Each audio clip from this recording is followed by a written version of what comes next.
16 सोमवार का व्रत है। अब हमारी दीदी कितने व्रत कर रही है, मैं 4 बार ज्ञापन करा चुका है ना। कितनी बार हो गए।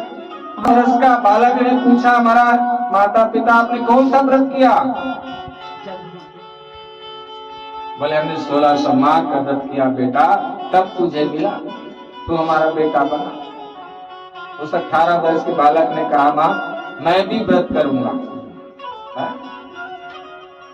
ब्राह्मण ने पूछा अच्छा तू क्यों व्रत करेगा? वो 18 वर्ष का बेटा ने कहा मां मैं भी 16 सोमवार इसलिए व्रत करूंगा क्योंकि आपको बहू चाहिए ना।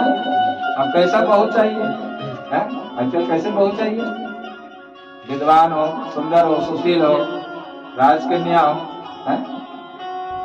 ब्राह्मण ने कहा 18 वर्ष के, बोले पिताजी मेरा तो विवाह एक राजकन्या के साथ होगा और मैं राजा भी बनूं, ऐसी मेरी इच्छा है।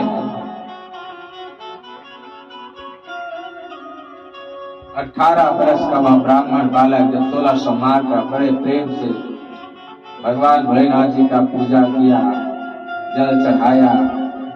एक दिन वह ब्राह्मण बालक समीधा लेने गया जंगल, तो एक सुंदर सुकन्या जो है रानी अपने रथ में सवार होकर के सहेलियों के साथ मुस्कुराते हुए खिलखिलाते हुए जंगल से वहां रथ में सवार होकर जा रही थी। ब्राह्मण को देखा, ब्राह्मण रथ के पास गया, उस राजकन्या से पूछा आप कहाँ की रानी हो?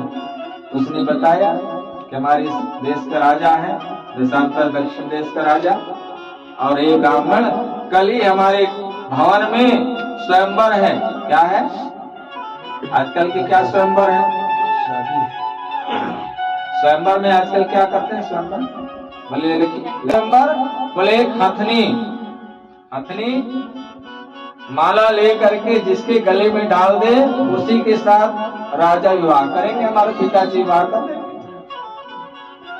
बोले ब्राह्मण तुम सुबह महल में आ जाना, हम अपने माता पिता की आज्ञा से ही विवाह करेंगे। देखिए कथा को समझना, बिना माता पिता की आज्ञा से विवाह नहीं करना चाहिए।